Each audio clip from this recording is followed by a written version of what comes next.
провода, ток по рукам, телефон на все голоса говорит пока.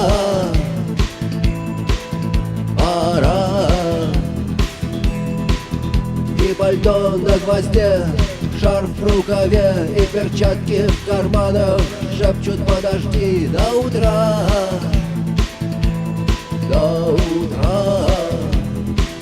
Но странный стук зовет дорогу. Может, сердце, может, стук в дверь. И когда я обернусь на пороге, я скажу одно лишь слово: верь.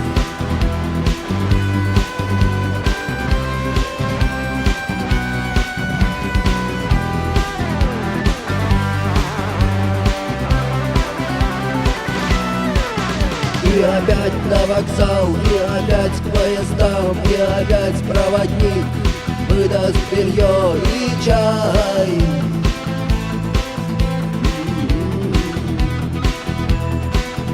И опять не усну, и опять сквозь грохот колес мне послышится слово: